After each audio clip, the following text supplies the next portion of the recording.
সম্প্রতি দেখা যাচ্ছে বাবা মাকে বৃদ্ধাশ্রমে দিচ্ছে নিষ্ঠুর সন্তান, এমনকি সম্পত্তির জন্য বাবার লাশ দাফনে বাধা দিচ্ছে। সমাজে এমন চিত্র কেন এত বেশি হচ্ছে? ভাই, কেন হচ্ছে সেটা বলার জন্য, সেটা বোঝার জন্য পণ্ডিত হওয়ার দরকার নেই। কোনো দিনদার, কোনো মুত্তাকি, কোনো পরহেজগার, কোনো আল্লাহভীরু মুসলমান সন্তান তার বাবা মাকে বৃদ্ধাশ্রমে দিতে পারে? পৃথিবীতে এমন একটা দৃষ্টান্ত হয়তো পাওয়া অসম্ভব হবে, যেই ছেলে আল্লাহভীরু, যে ছেলে আল্লাহকে চিনেছে, যে সন্তান আল্লাহর পরিচয় পেয়েছে, যে ছেলে মেয়ে কোরআন হাদিস অনুযায়ী নিজেকে চালাবার চেষ্টা করে, সে বাবা মাকে বৃদ্ধাশ্রমে দেওয়া তো দূরের কথা, সে বাবা মার মুখ থেকে উফ শব্দটিকেও সহ্য করার কথা না। অতএব খুবই পরিষ্কার, আজকের এই পৃথিবীর জাঁকজমকপূর্ণ এবং চাকচিক্যপূর্ণ যে দৃশ্য আমরা দেখতে পাচ্ছি, এর অন্তর্নিহিত এবং ভেতরগত দিকটা অত্যন্ত কদর্য, অত্যন্ত খারাপ। তার উজ্জ্বল উদাহরণ হলো এই বৃদ্ধাশ্রমের কালচার। যত উন্নত দেশ, যত তথাকথিত জাগতিক শিক্ষায় শিক্ষিত মানুষ, তত বেশি বৃদ্ধাশ্রমের কালচার সেখানে এস্টাবলিশড। এখান থেকে বোঝা যায় আখিরাতের প্রতি ঈমানের চেতনা, আল্লাহর প্রতি ঈমানের চেতনা যদি কারোর মধ্যে না থাকে, তাহলে তার অবশ্যম্ভাবী বহু করুণ পরিণতির একটা হলো বৃদ্ধাশ্রমের এই কালচার। যে বাবা মা ছোটবেলায় পরম যত্ন আদর দিয়ে সন্তানকে বড় করেছে, তিনি মুসলিম হোক অমুসলিম হোক, যে কোনো বাবা মা মানেই হলো বাবা মার প্রতি পরম যত্ন মমতা দিয়ে সন্তানকে বড় করে, কিছু অমানুষ হাতে গোনা ব্যতিক্রম বাদে। তো এই যে বাবা মা এত মমতা স্নেহ দিয়ে বড় করার পর, বুড়ো হওয়ার পর তাদেরকে আপনি ভুলে গেলেন, তাদেরকে আপনি ইগনোর করলেন, এটা তো মানুষের কমন সেন্সও এটাকে ডিনাই করে। অবশ্য আজকের যে পৃথিবী ডেভেলপড হচ্ছে, আজকের যে পৃথিবী প্রতিষ্ঠিত হচ্ছে, এখানে আমরা দেখতে পাচ্ছি সন্তানের প্রতি ছোটবেলা থেকে অবিচার করা হচ্ছে, যার কারণে তার করুণ পরিণতি বাবা মা বৃদ্ধ বয়সে পাচ্ছেন। কিভাবে অবিচার করা হচ্ছে? সন্তান জন্মের পর আপনি এমন কালচার ডেভেলপ করেছেন যে পুরুষ লোকটাও কাজ করবে, মহিলা লোকটাও চাকরি করবে, দুইজনই চাকরি করবে। তাহলে বাচ্চার কি হবে? বাচ্চাকে দিয়ে যাবেন হলো কোথায়? বুয়ার কাছে বা বেবি কেয়ারে, ডে কেয়ারে। তাহলে যে বয়সে বাচ্চা মায়ের পরম আদর পাওয়ার কথা, বাবার স্নেহ পাওয়ার কথা, সে বুয়ার কাছে বড় হচ্ছে, বেবি কেয়ারে, ডে কেয়ারে বড় হচ্ছে। তাহলে বাচ্চার প্রতি অবিচার করা হচ্ছে কি হচ্ছে না? এখন তো বাচ্চার আলাদা খাট বের হয়েছে, দুধের বাচ্চাকেও আলাদা খাটে শোয়ানো হয়, মা বাবার কাছেও শোয়ানো হয়। তো এই বাচ্চা যখন বাবা মার স্নেহ মমতা থেকে বঞ্চিত হচ্ছে, শুধু সেটা না, ওয়েস্টার্ন কালচারে 17-18 বছর বয়স হয়ে গেলে এরপরে বাচ্চাকে বলে কই আলাদা করে দেয় যে যাও তুমি এবার তোমার লাইফ গোছাও, তুমি প্রাপ্তবয়স্ক হয়ে গেছো, আমাদেরকে একটু এনজয় করতে দাও আমাদের মতো করে। আর মুসলমান বাবা মা সাধারণ চিত্র কি? বাবা মা কোনো দিনই চায় না সন্তান তার থেকে আলাদা হোক, সারা জীবন থাকতে পারলে আরো ভালো লাগে তার কাছে, না? আর ওয়েস্টার্ন কালচারে বাবা মাই চায় না যে 17-18 বছর পর আমার কাছে থাক, বাইরে হও, দূর হও, তুমি কোথায় থাকবা তোমারটা তুমি বুঝো, সরকার ভাতা দিবে, তুমি নিজে ইনকাম করো, করে যা খুশি করো, আমাকে এবার আমার মতো চলতে দাও। যখন সন্তানের প্রতি মায়া মমতা বাবা মার তুলে নিচ্ছে, ছোটবেলা থেকেই তারা কর্মমুখী হচ্ছে, সন্তানের দিকে খেয়াল করতেছে না, তখন এই বাবা মাকে বৃদ্ধ বয়সে বৃদ্ধাশ্রমে রাখবে না, কি করবে? বোঝেন নাই কথা? তো এই জন্য আল্লাহর সিস্টেমকে যখন মানুষ ভায়োলেশন করবে, তার করুণ পরিণতি এরকম হয়। হ্যাঁ, আমি বলছি না যে বৃদ্ধাশ্রমে থাকা সব বাবা মা তার কৃতকর্মের ফসল পাচ্ছেন, আমি সবাইকে ব্লেম দিচ্ছি তা কিন্তু না। আমি বলছি কালচারাল সমস্যার কথা। অনেক বাবা মা সন্তানকে মানুষ মতো মানুষ করার চেষ্টা করেছেন, কিন্তু সন্তান কুলাঙ্গার এবং অমানুষ হয়েছে। এটা সন্তানের দোষ, বাবা মার দোষ না। এরকম বহু বাবা মাও আছেন। আল্লাহ তাআলা আমাদেরকে আদর্শ বাবা মায়ের ভূমিকা অবতীর্ণ হওয়ার তৌফিক দান করুন। সন্তান যেন আমাদের চক্ষু শীতলকারী হয়, আল্লাহ সেই তৌফিক আমাদেরকে দান করুন। একজন মহিলার স্বামী মারা যাওয়ার পর তিনি অন্য এক পুরুষকে বিয়ে করেন, পরবর্তীতে তারা উভয়ই মারা যান। এখন আমার জানার বিষয় হলো, ওই মহিলা জান্নাতে কোন স্বামীকে পাবেন? কি চিন্তার বিষয়! বিরাট পেরেশানির কথা।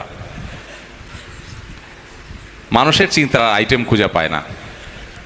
আরে ভাই, কোন মহিলার স্বামী মারা গেল বা স্বামীর সাথে বিচ্ছেদ হলো, আরেক স্বামীর সাথে বিয়ে হলো, স্বামী মারা যাওয়ার পরে আরেক স্বামীর সাথে বিয়ে হলো, এখন মারা গেল।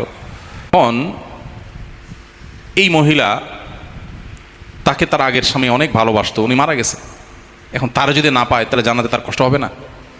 আবার সে যদি তারে পায়, তাহলে দ্বিতীয় যে স্বামী ছিল বেচারার দোষ কি? মুসিবত না? আমরা মানুষ হিসাবে আমাদের সংকীর্ণ দৃষ্টিভঙ্গি বা সীমাবদ্ধ চিন্তার কারণে আমাদের কাছে এই জাতীয় বিষয়গুলো অনেক ডিফিকাল্ট মনে হয়। কিছু কিছু মানুষ প্রশ্ন করার সময় এমন প্রশ্ন করে, হুজুর একটা মাসালা আছে আজকে, জটিল মাসালা কিন্তু হুজুর। উনি খুব আদা জল খেয়ে একদম প্রস্তুতি নিয়ে আসছে, উনি আজকে জটিল মাসালা নিয়ে আসছে। ওটা শোনার পরে দেখা যাচ্ছে আমার পাশে থাকা ছাত্রই হেসে দিছে যে এই মাসালার জন্য ওনার কাছে যাওয়া লাগে না, এটা তো আমিই পারি। কিন্তু যিনি আসছেন তিনি মনে করতেছেন এটা কি মহা জটিল। তো বান্দা মনে করতেছে আল্লাহ এখানে কি করবে, নাউজুবিল্লাহ, আল্লাহ তো এখানে সিদ্ধান্ত দিবে কিভাবে, একজনে দিলে আরেকজন নাখোশ হয়ে যাবে। আল্লাহর চিন্তা আপনার না করলেও চলবে। আল্লাহ রাব্বুল আলামিন কতভাবে সমাধান করতে পারে সেটা আল্লাহ তাআলা ভালো জানেন। একটা সম্ভাব্য ওয়ে, জাস্ট একটা আইডিয়া, আল্লাহ যাকে দিবেন, সর্বশেষ স্বামী যিনি, এক স্বামীর সাথে ছিল, সে স্বামী মারা গেলেন, আরেক বিয়ে হলো, এই স্বামীও মারা গেলেন, আরেক বিয়ে হলো, সর্বশেষ যে স্বামী যিনি, এই স্বামীর সাথে যদি আল্লাহ তাআলা এই ভদ্র মহিলাকে দেন জান্নাতে, তাহলে প্রশ্ন হলো আগের স্বামীরা তো তার ভুলতে পারবে না, জান্নাতে তারা তো তার মিস করবে। উত্তর হলো আল্লাহ তাআলা তার প্রোফাইল থেকে এই মহিলাকে ডিলিট করে দিবেন। কি বলেন? তার মেমোরি থেকে ডিলিট করে দিবেন। এরকম কোনো মানুষ তার পৃথিবীতে ছিল, সে হতে পারে না এরকম। আজকাল বিভিন্ন রোগের কারণেও তো মানুষ এরকম হয়ে যায় না, যে তার ছেলেকেই ভুলে গেছে আর সে চিনে না। তো আল্লাহ রাব্বুল আলামিন কতভাবে ম্যানেজ করবে এটা আল্লাহ তাআলা ভালো জানেন। আপাত দৃষ্টিতে তো সর্বশেষ স্বামী যিনি, তার সাথে থাকবে, এটা খোলা চোখে বোঝা যাবে। কি এই বিষয়গুলোকে কোরআন হাদিস আলাদা করে ডিসক্লোজ করে নাই, এগুলো আলাদা স্পষ্ট করা হয় না। অতএব এগুলোতে আমাদের ঘাটাঘাটি না করলেও চলবে। এখন মুশকিল হলো মানুষ দুনিয়া থেকে আখিরাতটাকে দুনিয়ার মতো মনে করে, দুনিয়ার মতো মনে করে। মহিলা চিন্তা করে আমি কোনটারে পাবো, স্বামী চিন্তা করে হায় আমি পাবো কিনা। আরে চান্দু, কিয়ামতের ময়দানে ইয়ানফসি ইয়ানফসি বলতে জান যাবে, কারে পাবে না পাবে সে তো বহুত পরের কাহিনী, তাই না? তো এই জন্য আমরা দুনিয়াটারে আমাদের মতো করে ভাবি, এই জন্য এরকম মনে হয়। ওই যে এক মহিলা অনেক আগে লাইভে আমার কাছে প্রশ্ন করেছিল, লিখেছিল যে ভাই এমন কোনো আমল আছে কিনা যে আমি মারা যাওয়ার পরে আমার স্বামী আর কোনো বিয়ে করতে পারবে না। তা আমি বললাম যে আপনি মারা যাওয়ার পরে আপনার চরকায় তেল দিতে দিতে জান যাবে, স্বামী বিয়ে করছে না অন্য কি করছে এটা দেখার সময় আপনার হবে না। এটা দুনিয়াতে এখন ফুর্তিতে আছেন তো এই জন্য এসব মনে হচ্ছে, মরার পরে আপনার সেই ফিলিংস থাকার কথা না, ইয়ারমসি করতে জান যাবে। তো যাই হোক, এটা আল্লাহ তাআলা ভালো জানেন এবং আল্লাহর জন্য এগুলো সমাধান কোনো জটিল বিষয় না, আমাদের কাছে অনেক জটিল মনে হতে পারে। আমরা যে কলম, বই, বালিশ ইত্যাদি ভুলে যদি পায়ে লাগে অথবা হাত থেকে পড়ে যায়, তাহলে অনেকে এটাকে তুলে সালাম করে, মুখে ও চোখে লাগায়। শরীয়তে এটার কোনো ভিত্তি আছে কিনা? বা কোরআন বা হাদিসে আলাদা করে কলম, খাতা, বই, আপনার বালিশ বা বই পুস্তক এগুলো সম্মান করতে চাই যে জিনিসগুলোকে আমরা, সেগুলো পায়ে লাগলে সেগুলোকে মানে সালাম করা বলতে আসসালামু আলাইকুম তার বলে না, টাচ করে একটু মুখে চুমা দেয়, এটা যে আমাদের দেশে করে, এরকম কোনো কথা কোরআন বা হাদিসে আমাদেরকে করতে বলা হয়নি। কিন্তু সম্মান পাওয়ার উপযুক্ত জিনিসকে সম্মান করতে হবে, এটা আদব এবং শিষ্টাচার। ইসলাম আমাদেরকে সেটুকু জিনিস শিখিয়েছে। ফলে জ্ঞানের একটা উপকরণ, সেটাকে আমরা অসম্মান করব না, জ্ঞানের উপকরণকে আমরা অসম্মান করব না, সম্মান প্রদর্শন করব। এটুকু শিক্ষা ইসলামের আপনার যে কোর শিক্ষা আছে সেখান থেকে বোঝা যায়। এখন এটার প্রদর্শন, সম্মান প্রদর্শনের ব্যাপারটাতে এক এক অঞ্চলে এক একটা কালচার প্রচলিত আছে, এক একটা কৃষ্টি প্রচলিত আছে, এক একটা আপনার অভ্যাস মানুষ এক এক এলাকার মানুষের মধ্যে আছে। আমাদের এই অঞ্চলে মানুষের মধ্যে সম্মান প্রদর্শনের জন্য কার গায়ে পাও লাগে গেলে তাকে মনে করা অসম্মান করা হয়েছে, পাও লাগলে। অথচ আরবরা মানুষ একজন আরেকজনকে ঘুম থেকে ডাকার জন্য পাও দিয়ে ডাকে, এরকম করে। আমাদের এরকম করে পাও দিয়ে যদি ডাকে তো ঘুম থেকে উঠে প্রথমে একটা বিসমিল্লাহ পড়ে মারবে, তাই না? যে আপনি লাথি মারতেছেন, আমার ইয়াতি মারতেছেন নাকি? অথচ তাদের কাছে এটা কোনো দোষের ব্যাপার না। মক্কাতে মসজিদে আরামে, মদিনা মসজিদ নববীতে দেখা অনেক আরাবিয়ানরা কেউ যদি শুয়ে থাকেন পাও দিয়ে এরকম মানে লাথি মারে, লাথি তো না, মানে তাকে ডাকে। তো এই অঞ্চলে মানুষ প্রথম তো খুব বিব্রত হয়, আর এই লোকটা কি ব্যাককল নাকি, কিন্তু তাদের কাছে এটাই কালচার। তো এখন আমাদের এখানে যেহেতু সম্মান সবাইকে দিতে হবে, অসম্মান করা যাবে না, এটা মৌলিক কথা। তো এখন আপনি কারোর কাছে পায়ে লাগলে আমাদের দেশে সাধারণত অসম্মান করে পাও লাগানো হয়। সেই জন্য আপনি তাকে টাচ করে শুধু বুঝাইলেন যে ভাই এটা ভুলে হয়েছে, ওই ভুলে হয়েছে যে ওইটা তর্জমা হলো তার গায়ে টাচ করলেন। টাচ করেন আমাদের দেশে পাও লাগলে কি করে? গায়ে হাত দেয়। এর মানে কি? এটা তর্জমা হলো ভাই ভুলে লাগছে, সরি, অতএব এটা ঠিক আছে। তো এরকম যদি মালয়েশিয়াতে পাও লাগছে আর কেউ এরকম চুমা দিছে, এর মানে হলো সে আসলে অসম্মান করতে চায় না, ভুলে লাগছে। তো এটা মৌলিকভাবে কোনো অন্যায় জিনিস না, তবে এটাকে কোনো সুন্নাহ মনে করা যাবে না, কোরআন হাদিসের নির্দেশ মনে করা যাবে না, কারণ কোরআন হাদিসের এরকম কোনো নির্দেশনা নাই। এটা জাস্ট আমার নিজস্ব শ্রদ্ধা বোধ থেকে, শিষ্টাচার বোধ থেকে আমি করছি, জাস্ট এতটুকু। এর কোনো শরঈ গুরুত্ব নাই, শরঈ বিবেচনা, এটা কোনো সুন্নাহ মুস্তাহাব কোনো কিছুর মধ্যে পড়ে না। এটুকু ক্লিয়ার থাকতে হবে আমাদের কাছে, বাকি সব ঠিক আছে। তো এক এক এলাকার মানুষ এক একভাবে নিজের অবস্থার প্রকাশ করে। আপনি কেরালার মানুষ যদি দেখেন, ইন্ডিয়ার কেরালা, তামিল, এই সমস্ত এলাকার মানুষজন যদি জিজ্ঞেস করে তুমি খাইছো, তো আমরা সাধারণত মাথা নাড়ি এইভাবে, যদি মুখ দিয়ে কেউ উত্তর না দেয় মাথা দিয়ে উত্তর দেয়। তো আমাদের এলাকার মানুষ, এই বাংলাদেশের মানুষ, এই অঞ্চলের মানুষ মাথা এরকম নেড়ে, তার মানে খাইছি না। আর ওরা কি বলবে? এখন আমাদের দেশে যদি কাউকে জিজ্ঞেস করে খাইছো, আর সে বলে, তো এটার মানে কি? এটার মানে কি? খায় নাই।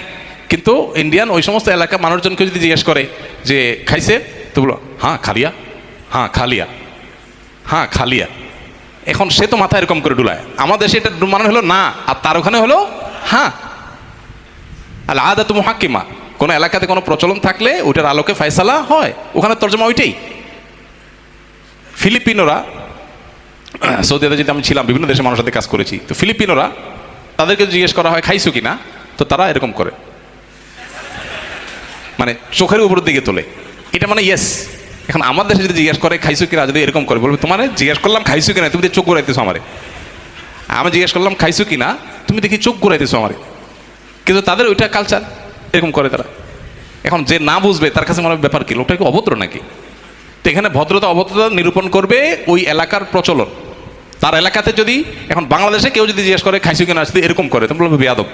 এটা বেয়াদব বলা ঠিক আছে, কিন্তু ফিলিপিনোকে এটা বেয়াদব বলা ঠিক নাই। তো আমাদের এখানে পাও লাগলে টাচ করে, বুকে হাত দিয়া বুঝায় যে ভাই এটা ভুলে হয়েছে, এটা একটা ওরফ, এটা একটা প্রচলন।